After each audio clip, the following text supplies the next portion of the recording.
Ha- Hi everyone. So today we are going to study about the High Court of India. यहाँ पे पढ़ेंगे कि high court के जजेस का जो क्या क्या क्वालिफिकेशन होती है, अपॉइंटमेंट कैसे होता है, कौन करता है, राइट। तो सबसे पहले तो ये सिटीजन होना चाहिए इंडिया का। और हाई कोर्ट का अगर कोई किसी को जज बनना है तो उनको जुडिशियल ऑफिस जो है हेल्ड करना चाहिए इंडिया में मोर देन 10 ईयर्स। ठीक है, उसका जो टाइम पीरियड रखा है 10 साल रखा है। So, unlike the Supreme Court, no provision for distinguished jurists in opinion of the president to be selected as High Court judge. तो यहीं पे यही है, कोई भी और इसके अलावा जो है कोई भी प्रेसिडेंट के लिए और कोई ओपिनियन नहीं रखा है उसको सेलेक्ट करने के लिए। अपॉइंटमेंट देखिए, अपॉइंटमेंट होता है प्रेसिडेंट करते हैं। Chief justice of high court appointed, उनको अपॉइंट किया जाता है चीफ जस्टिस ऑफ इंडिया के कंसल्टेशन के साथ। और उसके बाद दो सीनियर मोस्ट जजेस आते हैं सुप्रीम कोर्ट की एंड उस स्टेट के गवर्नर आते हैं। मतलब एक स्टेट है, स्टेट के हाई कोर्ट में एक चीफ जस्टिस को सेलेक्ट करना है, प्रेसिडेंट रहेंगे वहां पे, राइट। तो प्रेसिडेंट उनको क्या करेंगे, सेलेक्ट करेंगे। ठीक है, तो चीफ जस्टिस ऑफ इंडिया रहते हैं, दो सीनियर मोस्ट जजेस रहते हैं और स्टेट के गवर्नर भी रहेंगे। अपॉइंटमेंट अगर हम देखें दूसरे जजेस का हाई कोर्ट के, तो उसमें चीफ जस्टिस रहेंगे और दूसरे जजेस जो है हाई कोर्ट के वो भी, उनको भी कंसल्ट करना है। लेकिन यहाँ पे चीफ जस्टिस ऑफ इंडिया नहीं रहेंगे, ये बात बहुत इंपॉर्टेंट है यहाँ पे नोटिस करने की। कॉमन कोर्ट देखिए, in 2 or more state governor of all the state are consulted by the president. ठीक है, अगर जैसे मतलब दो स्टेट में क्या होता है कि कॉमन भी हो सकते हैं तो गवर्नर को कंसल्ट भी करना है। 60 इयर्स ऑफ एज उनका टेन्योर रहता है। रिजाइन करते हैं प्रेसिडेंट को अपना रेजिग्नेशन देके। ट्रांसफर सिर्फ प्रेसिडेंट ही करते हैं सीजेआई के कंसल्टेशन के साथ। CJI must also consult other supreme court जजेस एंड हाई कोर्ट जजेस। ठीक है, उनके साथ भाई उनको कंसल्ट करो कि यहाँ पे हम इसको ट्रांसफर करने की सोच रही हैं। रिमूवल की बात करते हैं, सेम होता है एज दैट फॉर अ जज ऑफ द सुप्रीम कोर्ट। जैसे सुप्रीम कोर्ट के जज का रिमूवल होता है वैसे ही हाई कोर्ट के जजेस का भी होता है। Only by the president who must present such resolution in an address to the parliament. तो यहाँ पे रिमूवल पे प्रेसिडेंट का मौजूद होना इंपॉर्टेंट हो जाता है और इनको रिजोल्यूशन पास करना है पार्लियामेंट को एड्रेस करके। Must be pass in each house of the parliament by special majority, जैसे कि total membership and 2/3 of the member present and voting grounds. मतलब किस ग्राउंड पे उनका जो उनको रिमूव किया जा सकता है, या तो कुछ मिसबिहेवियर किया हो या उनकी इनकैपेसिटी ना हो। रिमूवल मोशन 100 मेंबर साइन करेंगे इन केस ऑफ लोकसभा और 50 member in case of Rajya Sabha and is given to the speaker और द चेयरमैन। तो रिमूवल का जो भी मोशन है वो या तो स्पीकर को दिया जाएगा या फिर चेयरमैन को। स्पीकर इसको एडमिट भी कर सकता है, रिफ्यूज भी कर सकता है। अगर ये एक्सेप्ट हो जाता है तो 3 मेंबर की कमेटी फिर फॉर्म होगी और उसको स्पीकर ही बनाएगा। कमेटी में चीफ जस्टिस ऑफ इंडिया होंगे और जो जज है आपके सुप्रीम कोर्ट के वो होंगे, चीफ जस्टिस होंगे हाई कोर्ट के एंड डिस्टिंग्विश्ड जूरिस्ट होंगे। फिर इसको हर एक हाउस से पास किया जाता है if consideration is made to the house by the committee. अब यहाँ पे देखते हैं हाई कोर्ट की पावर क्या क्या होती है। देखिए, ओरिजिनल जुरिस्डिक्शन अगर हम देखें हाई कोर्ट का, तो dispute reporting to the election of MPs and MLAs. High court में क्या होता है, जैसे इनका जुरिस्डिक्शन क्या होता है, इनका जुरिस्डिक्शन अगर इलेक्शन है एमपी के, उसको ये क्या करते हैं, सॉर्ट आउट करने की कोशिश करते हैं, उस पर जजमेंट देते हैं, राइट। रिट जुरिस्डिक्शन देखिए, जैसे हैबियस कॉर्पस है, मैंडमस है, सर्ट्यूरारी है, प्रोहिबिशन है, क्यों वारंटो है, दोनों फंडामेंटल राइट्स के लिए भी और जो ऑर्डिनरी लीगल राइट्स होती हैं उसका जुरिस्डिक्शन भी आपका हाई कोर्ट के अंदर आता है। सुपरवाइजरी जुरिस्डिक्शन देख लेते हैं, military and tribunal court except administrative and judicial superintendents and can be suo motu, control over subordinate courts and courts of record, fast track courts का हम देखते हैं यहाँ पे। फास्ट ट्रैक कोर्ट्स का क्या क्या होता है, jurisdiction. So fast tracks courts की अगर हम बात करें क्यों एस्टेब्लिश हुए थे, तो इनको स्टेट गवर्नमेंट ने एस्टेब्लिश हुआ था हाई कोर्ट के कंसल्टेशन के बाद।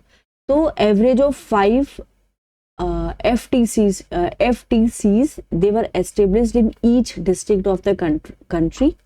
फास्ट ट्रैक कोर्ट हर एक डिस्ट्रिक्ट में, हर एक 5 डिस्ट्रिक्ट में जो है उसको एस्टेब्लिश किया गया था। Okay, were to be establish in each district of the company, हर एक डिस्ट्रिक्ट में बेसिकली।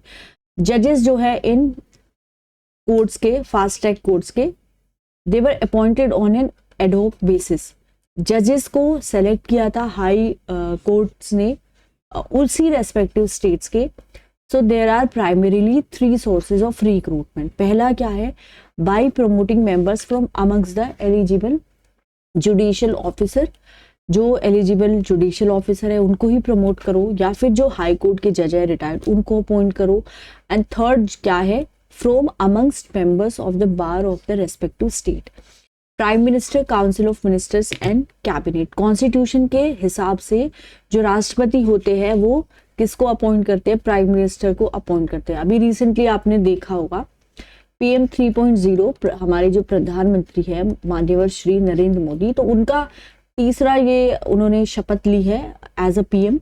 आपने देखा होगा उनको कोई अपॉइंट कर रहे हैं, प्रेसिडेंट जो है हमारे देश की द्रौपदी मैम।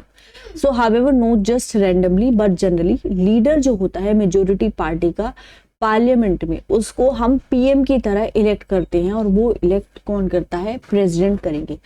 कभी कभी क्या होता है जब कोई भी मेजोरिटी एग्जिस्ट नहीं करती है, जैसे अभी के लोकसभा इलेक्शन का जो रिजल्ट आया है उसमें कोई भी पार्टी क्लियर मेजोरिटी में नहीं थी।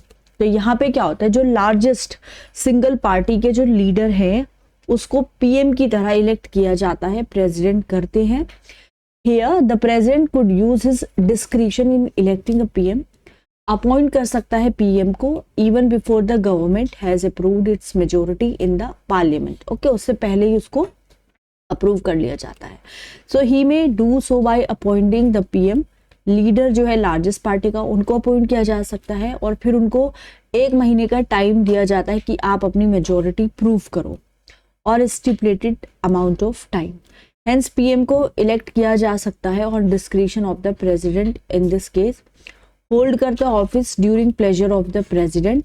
ही is the principal channel of communication between the president and the council of ministers. तो यहाँ पे क्या होता है, जो PM होता है वो प्रेसिडेंट और काउंसिल ऑफ मिनिस्टर्स के बीच में एक चैनल की तरह काम करता है। ये प्रेसिडेंट को एडवाइस करता है on appointment of CAG, UPSC chairman and उसके members, attorney general of India, election commissioner, chairman कौन हो, मेंबर्स कौन हो फाइनेंस कमीशन के। एडवाइस करता है प्रेसिडेंट को in summoning and proroguing the parliament. Chairman of the planning commission का जब अपॉइंटमेंट होता है तो PM वहां पे भाई अपनी सलाह देते हैं। NDC, national integration council, interstate council and national water resource council. He is the first among equals and the linchpin of the government.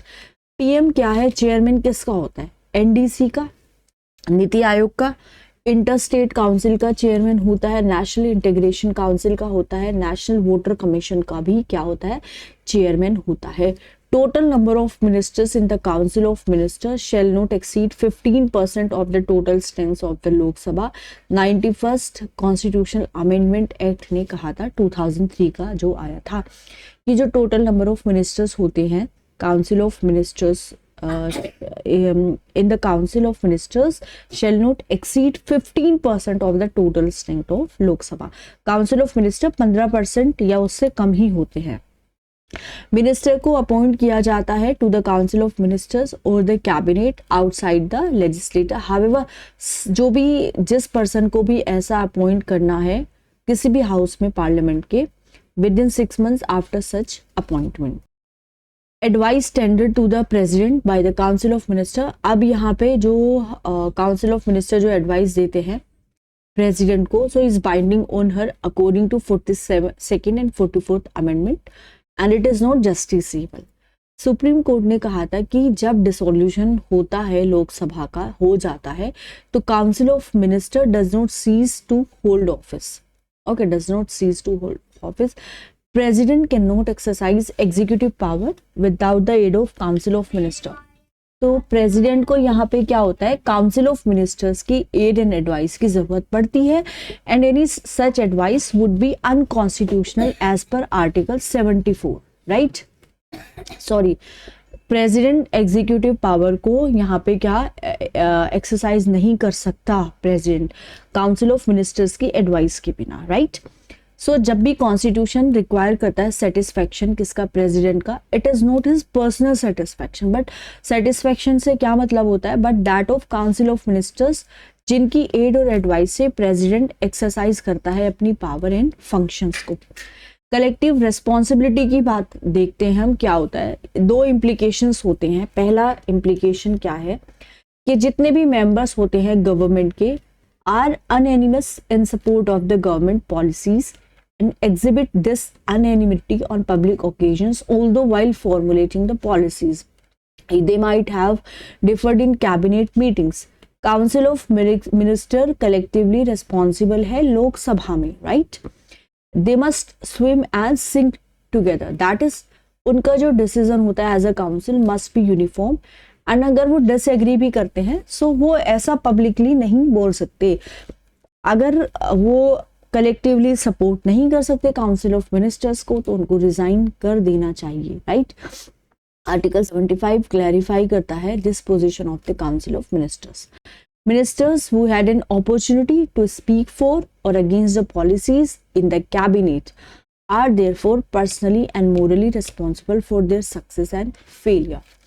अब जो मिनिस्टर है जिनके पास अपॉर्चुनिटी दी जाती है या तो वो स्पीक करे अगेंस्ट में या फिर उसके मतलब उन पॉलिसीज से वो सहमत है जो कैबिनेट में जो पॉलिसीज बनी है, are therefore personally and morally, personally भी रिस्पॉन्सिबल होते हैं, मॉरली भी रिस्पॉन्सिबल होते हैं for their success and failure. Individual responsibility देख लेते हैं। मिनिस्टर्स इंडिविजुअली रिस्पॉन्सिबल है to the executive and shall be liable to dismissal even if they have the confidence of the legislator. Ministers held करते हैं office during the pleasure of the president. इसका मतलब होता है प्रेसिडेंट के पास इतनी power होती है कि वो रिमूव कर सकता है मिनिस्टर को, लेकिन यहाँ पे पीएम की एडवाइस की जरूरत पड़ती है even when the council of ministers enjoys the confidence of the Lok Sabha, तो यहाँ पे उनको रिमूव बिल्कुल किया जा सकता है। आर्टिकल 75 इस चीज को क्लैरिफाई करता है, इस पोजीशन को काउंसिल ऑफ मिनिस्टर्स की नो लीगल रिस्पॉन्सिबिलिटी का मतलब होता है इनकी कोई लीगल रिस्पॉन्सिबिलिटी नहीं होती for their advice tender to the president. जो भी वो एडवाइस देते हैं राइट प्रेसिडेंट को, कंपोजिशन देते हैं, देखते हैं काउंसिल ऑफ मिनिस्टर्स का। सो काउंसिल ऑफ मिनिस्टर्स में आगे कैबिनेट मिनिस्टर्स, ठीक है, मिनिस्टर्स ऑफ स्टेट, ये कैबिनेट मिनिस्टर्स नहीं होते एंड हेंस ये मीटिंग तो अटेंड नहीं करते, राइट। फिर आते हैं deputy ministers, parliamentary secretaries, these are ministers as well but not have been appointed since a long time. सो यहाँ पे जो काउंसिल ऑफ मिनिस्टर में हमारे आते हैं cabinet minister, right, and ministers of state and deputy minister, right. So cabinet ministers हमारे and council of ministers have been outlined in the constitution, but role जो होता है कैबिनेट मिनिस्टर्स का वो यहाँ पे प्रोवाइड नहीं किया गया है कि उनका रोल क्या हो। कॉन्स्टिट्यूशन का बेसिक स्ट्रक्चर देखते हैं, टाइप्स ऑफ मेजोरिटी, जैसे एक होता है जैसे एब्सोल्यूट मेजोरिटी, इसका मतलब होता है कि 50% of the total membership of the house without subtracting vacancies. अगर सपोज करो लोकसभा इसमें आपकी 50% of the total membership of the house, vacancy अगर है उसमें कोई सीट वेकेंट है तो उसको हम सबट्रैक्ट नहीं करेंगे, उसको भी काउंट करेंगे। फंक्शनल मेजोरिटी क्या होता है, सिंपल मेजोरिटी होता है ये, जैसे censure motions, resolution passed by HOP for discontinuation of national emergency, need simple majority. ठीक है, इफेक्टिव मेजोरिटी क्या होती है, इसका मतलब होता है greater than 50% of the total strength of the house. यहाँ पे वैकेंसी को माइनस कर देते हैं, लेकिन एब्सोल्यूट मेजोरिटी में माइनस नहीं करते हैं। This is needed in the removal of the speaker, deputy speaker and vice chairman. तो यहाँ पे एब्सोल्यूट मेजोरिटी और इफेक्टिव मेजोरिटी एक दूसरे की एंटी होते हैं, अपोजिट होते, बिकॉज यहाँ पे हम वैकेंसी को जो है इग्नोर नहीं कर रहे हैं, बट यहाँ पे वैकेंसी को माइनस कर दिया जाता है। तो इस तरह से speaker, deputy speaker, vice chairman को हटा दिया जाता है। तो स्पेशल मेजोरिटी देखते हैं, है ना। तो स्पेशल मेजोरिटी में भाई क्या होता है आपका 2/3 member present and voting. 2/3 member है, प्रेजेंट भी है, वोटिंग भी करते हैं।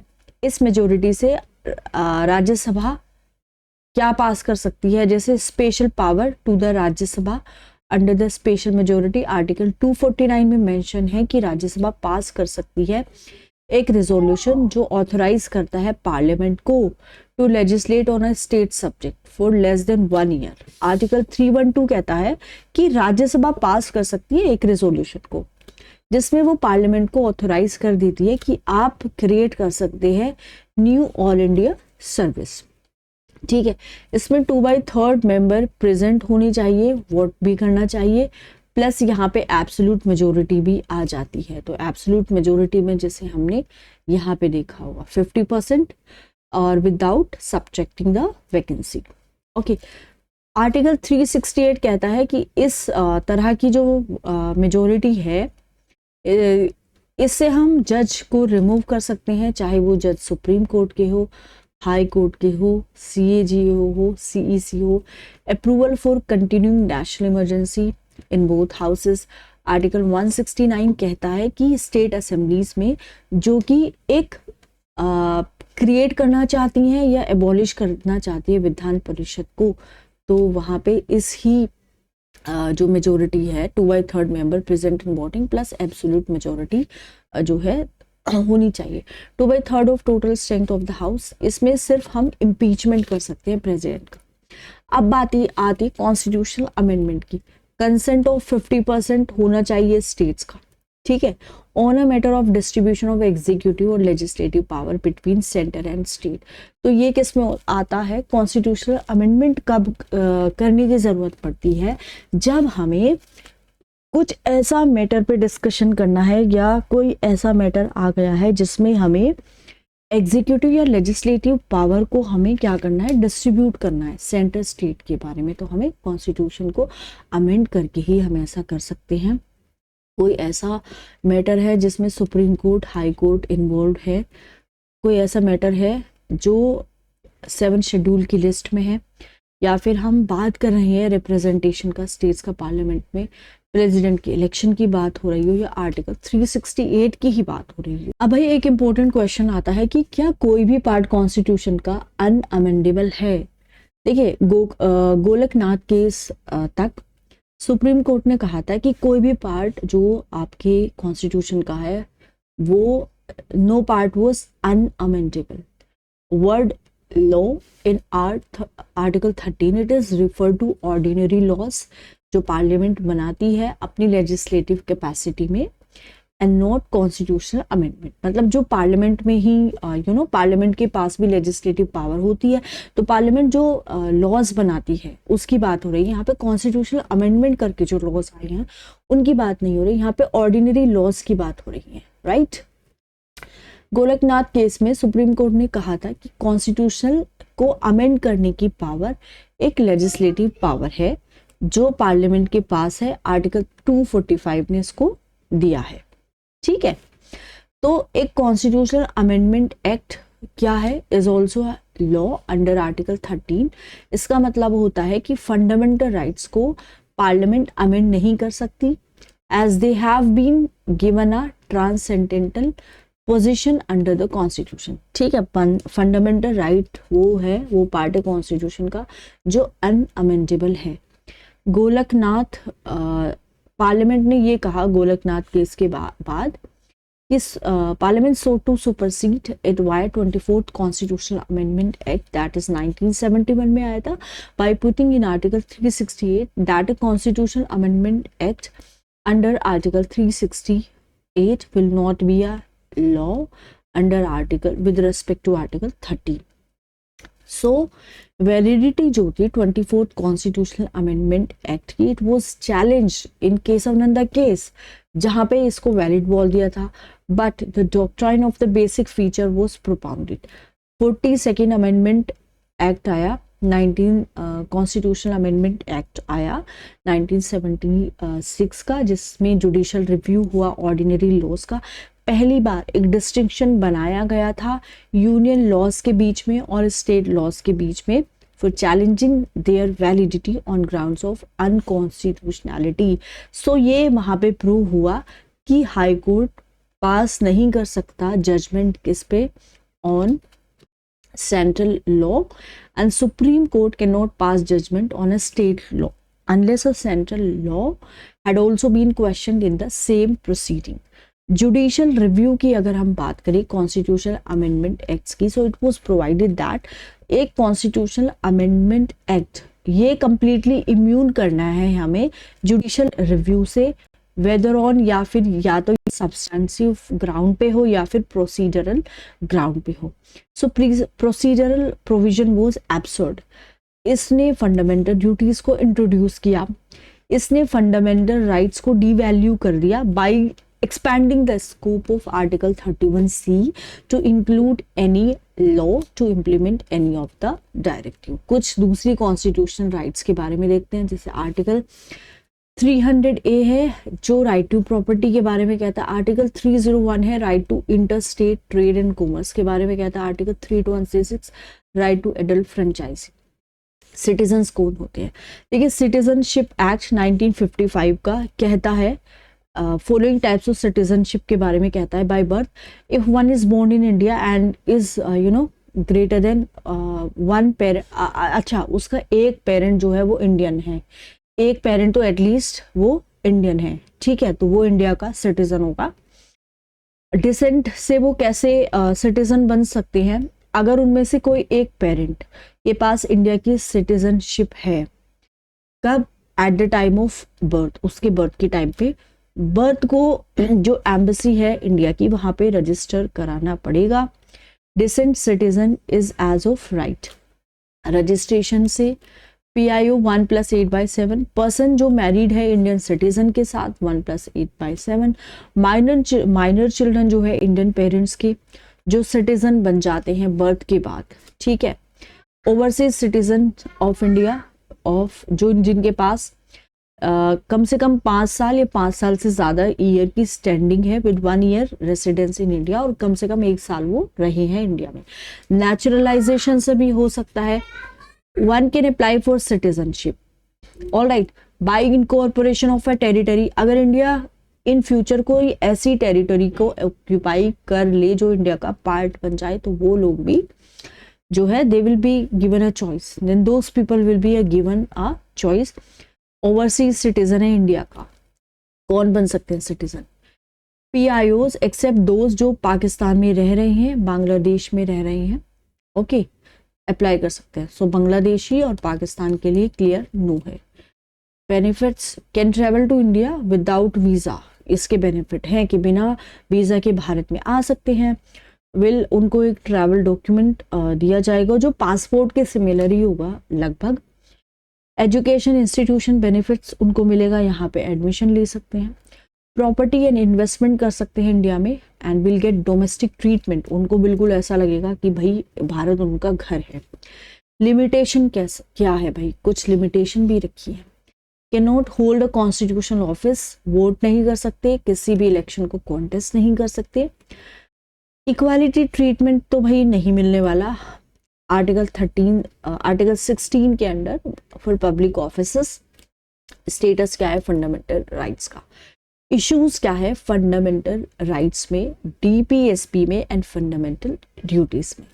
जुडिशियल रिव्यू आर्टिकल 1332, पावर जो है कोर्ट की डिक्लेयर करने की लेजिस्लेटिव इनेक्टमेंट इनवैलिड है is expressively provided by the constitution under article 13 which declare that every law in force or every future law inconsistent with or in derogation of the fundamental rights shall be void. Other articles of the Constitution 131, 136 have also expressively vested in the Supreme Court the power of reviewing legislative enactments of the Union and the state. Principle क्या है judicial review का?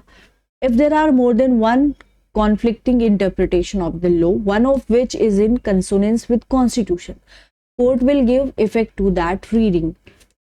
ठीक है, JR is applicable only after the law comes into force and is ordinary, not suo motu. Evolution क्या है judicial review का? So by 25th constitutional amendment act 1971 में जो आया था, पार्लियामेंट ने आर्टिकल 31B को अमेंड कर दिया था टू इंक्लूड दैट कोई भी लॉ जो है शेड्यूल 9 में, उसको हम सब्जेक्ट नहीं करेंगे टू जुडिशियल रिव्यू अगर ये इम्प्लीमेंट करता है डायरेक्टिव प्रिंसिपल को. सिंस जुडिशियल रिव्यू एक बेसिक फीचर था कॉन्स्टिट्यूशन का एंड जो पार्ट था 25th कॉन्स्टिट्यूशनल अमेंडमेंट एक्ट का which gave blanket immunity from judicial review were struck down. thus article 31E 31C survive while 31B had to go. So अगर हम देखें 42nd constitutional amendment act देखें 1976 का, parliament ने amend किया था article 368 to say that कि कोई भी कॉन्स्टिट्यूशनल अमेंडमेंट एक्ट को चैलेंज नहीं कर सकते कोर्ट में एंड पार्लियामेंट के पास ही पावर है कॉन्स्टिट्यूशन को अमेंड करने की और ये अनलिमिटेड पावर है. In the Minerva Mills case court struck down these provisions. अब यहाँ पे हम पढ़ेंगे historical precedents and evolution of fundamental rights in India. अगर आपको लेक्चर पसंद आ रहा है चैनल को प्लीज लाइक करो, ज्यादा से ज्यादा लोगों के साथ शेयर करो और सब्सक्राइब किए बिना तो प्लीज आप जाइए मत ना. Thank you so much. Thank you. Please keep support.